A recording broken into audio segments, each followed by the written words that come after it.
to buy the house and I'll finance you 150,000. It could, yeah. These guys are motivated by gain, which is crazy, right? 75% of the purchase price. Oh yeah? All right, so let me quickly explain this seller carryback one. So same concept here. So let's say this house is worth 200,000, just for easy numbers. Here's the seller. In this case, there's really no like a middleman. They could be, but I'm just going to explain it without a middleman here. So this, I'll just say, is the investor. So an experienced investor, because this strategy is a little bit, it has a lot of leverage. So obviously sellers, it's funny, when we talked about the other one, there were pain points, right? There's two reasons that motivate humans in general. It's either pain or gain. Whatever, like you look at even people, what gets them up at 5 a.m. going face traffic, go to work, all that kind of stuff. It's either pain or gain. Fear, in the sense of pain, if they're fearing that, hey, they need to provide for their family or whatever the case may be, or gain is, they want, the most and stuff. So these sellers are oftentimes motivated by gain, right? So this type of seller, this house is paid off in full. They don't have a mortgage or a loan on the house or anything like that, but they're stuck on this number. They maybe even want more than this 200. They just maybe have owned it for so many years and stuff like that. So these guys are motivated by gain. So this seller, this investor understands that, and so it says, hey, I will structure a seller carryback or owner financing deal with you. So basically, this seller says, okay, for me to do an owner finance, I need you to have $50,000 down. I need you to have $50,000 down, and I'll finance you 150,000 for 30 years. So obviously, $50,000 down is quite a bit, right? That's like over almost 25% of the purchase price, right? So an investor knows he can go get a DSCR loan that would give him 75% to the ARV. So he goes to a DSCR lender. So this guy over here is not a transactional lender, is a DSCR lender. And the DSCR lender says, okay, you're buying this house. Okay, I can give you 75% of the purchase price, which is going to be what? 75%, that's 150K, right? So this guy gives him $150,000 to the investor to buy this house. So at closing, this investor purchases this house, owner finance, puts down the $50,000, right, to title, puts down the $50,000. He has $150,000, right? And the seller is financing him the $150,000 of the $200,000 purchase. Now, this investor, he's got $150K from the DSCR lender. He could also go and say, okay, this $50,000 down, this DSCR lender requires me to come have skin in the game, right? They will only finance 75%. The other 25%, which is the 50K, he has to come up with that, right? So he then goes to someone like myself. I'm confused, real quick. Yeah. Does this work for fix and flip loans? Any of this part work for fix and flip? I'm a flipper and I have this house under contract with a hard money. No, right? You have. So what are you trying to accomplish? I don't know. Does it work for any fix and flips? It could When work. you're acquiring a flip? It could, yeah, it could. Okay. It could. So, but in essence, because these guys are motivated by gain, it is hard for you to get it at a price point where you can still turn around and make profit. The concept will work, but because the numbers may not work, because you have, for this guy to sell you the house, he has to be getting close to what he, like the retail, even sometimes more than retail, and you wouldn't be able to offer that. Okay, so But in essence, like if you get someone, it depends. It could work in essence, but in practicality, because they're oftentimes motivated by gain, it's hard for it to work. So a transactional funder that's me says, okay, I'll give you the 50K. I'll sign again a JV agreement. I'll come in, I'll give you the 50K so that the DSCR lender can give you the 150K so that you can close on this 200K house. So at closing, the seller gets his 50K down and he's self-financing 150K. So basically, this 150K that's coming from the DSCR lender goes back to the investor.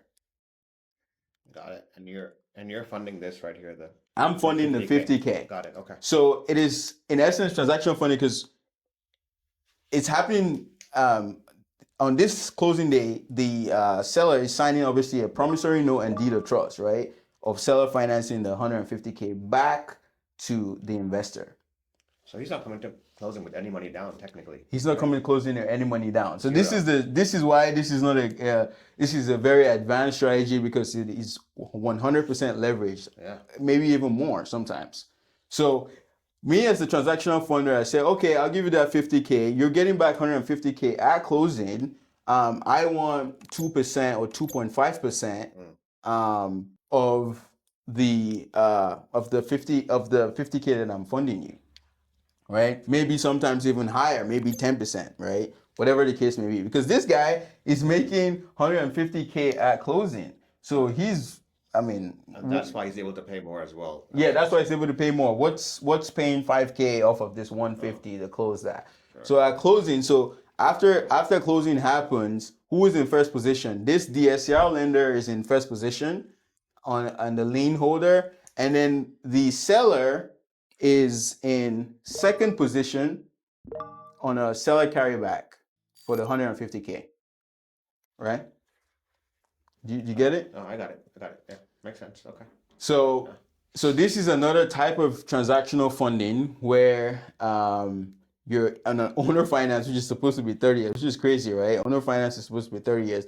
Where you're getting your money almost same day or 2-3 days because at closing the seller is turning back around to finance that 150K back to the investor over maybe 10 years, 30 years, whatever they agreed on the promissory note. So yeah, this is, did you get it? Yeah, this is super. What are we charging for this? 1% too? No, this can't be 1%. Okay, what is Your it? choice more. Yeah, I mean, it is. I mean, it's not really. It's a little bit more risky, but at the same time, you're still funding this 50K to title. Sure. Yeah, it's not going to like on someone's account. It's like escrow or whatever, right? Yeah. 2.5% you said on this usually, or is it? Yeah, 2.5%. Yeah, it varies, but 2.5% typically based on average. Yeah. Seller carryback. Yep. And a lot of times this 50K number is higher because because these guys are motivated by gain.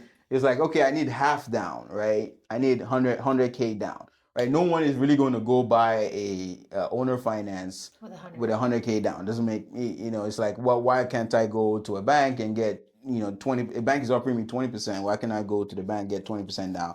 You want 100% down. 50% down. So that typically this number is higher. So he has to come to the closing table with that 100K to close. The the DSCR lender comes with 100. And so I'm coming in as the transactional funder with the 100. So 2.5% or 5% on that, five grand or whatnot to fund that. He's gonna make 145K less closing costs and things like that. But he gets to take that at closing. But the reason why this is very, I have sold a property this way when it didn't sell on the market. Like I didn't get a traditional offer. I turned around and I sold it to an investor using this method. So I was the seller. So I'm in second position. And oftentimes they structure this seller carryback financing at 0% interest rate. Yes. So you did this before and You're the seller with a bank note on it. With a bank, yes. Okay.